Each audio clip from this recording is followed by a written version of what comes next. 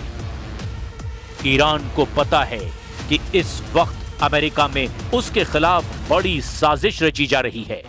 White house में Iran को लेकर क्या क्या प्लान बनने जा रहा है, क्यों व्हाइट हाउस इस वक्त ईरान विरोधी मीटिंग का एपिसेंटर कहा जा रहा है, पहले इसे समझिए।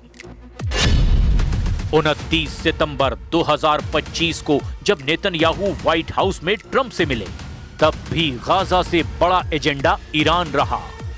10 नवंबर 2025 को ट्रंप ईरान के एक और दुश्मन अहमद अल शरा से मिले, जो पहले ISIS और अल कायदा का सरगना था, लेकिन अब सीरिया के राष्ट्रपति होने के नाते उसे ट्रंप का मेहमान बनने का मौका मिला।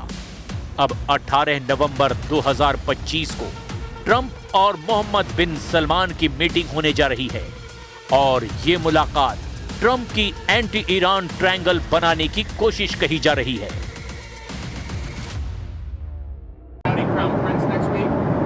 More than meeting, we're honoring Saudi Arabia, the Crown Prince. Yes. What are your goals for the meeting?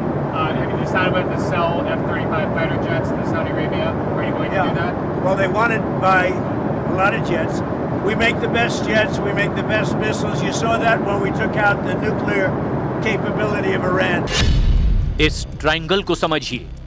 Trump के इस एंटी ईरान ट्रायंगल के एक कोने पर हैं बेंजामिन नेतन्याहू, दूसरे कोने पर है सीरिया यानी अहमद अल शरा, जिसके जरिए अल कायदा ने सीरिया में आतंक फैलाया, और तीसरा नाम है मोहम्मद बिन सलमान यानी सऊदी अरब के क्राउन प्रिंस।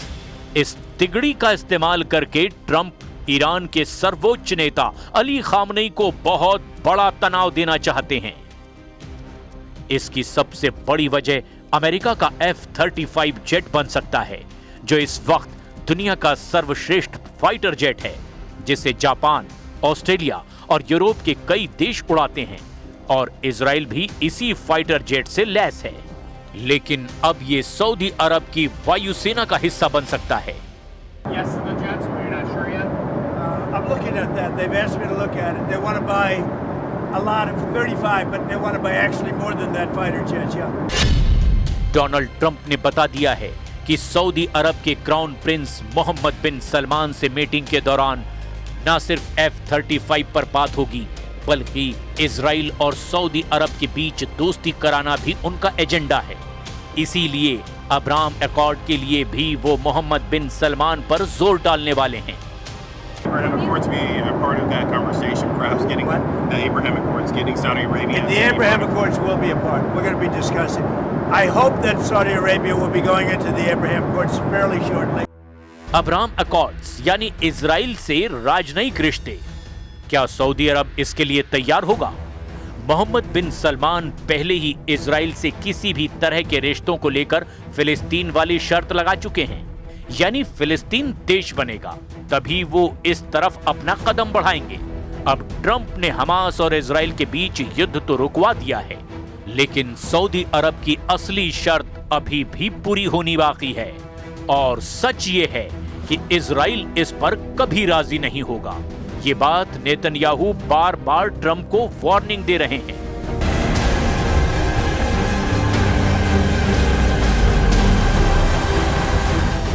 ההתנגדות הזאת קיימת ושרירה, היא לא השתנתה כהוא זה. אני עודף את הניסיונות הללו כבר עשרות שנים, ועושה את זה גם מול לחצים מן החוץ ולחצים מבית, אז אני לא זקוק לחיזוקים וציוצים והרצאות. बेंयामिन नेतन्याहू जानते हैं कि हमास के साथ ईरान को घेरने का यही सही वक्त है। जून में हुए युद्ध में इजराइल कामयाब नहीं हुआ और ईरान के ऑपरेशन टू प्रॉमिस ने उसके कई शहरों को ऐसे जख्म दिए जिसकी वजह से इजराइल अब दोबारा ईरान पर हमला करने के बारे में 100 बार सोचेगा। ये दावा ईरान के जनरल बार बार कह रहे हैं, लेकिन अब ईरान को लेकर ट्रंप का सुपर एक्टिव होना अली खामनेई को बहुत ज्यादा तनाव दे रहा है। इसीलिए ईरान में बता दिया गया है कि उनका दुश्मन नंबर 1 कौन है, वो अमेरिका या फिर इजराइल है।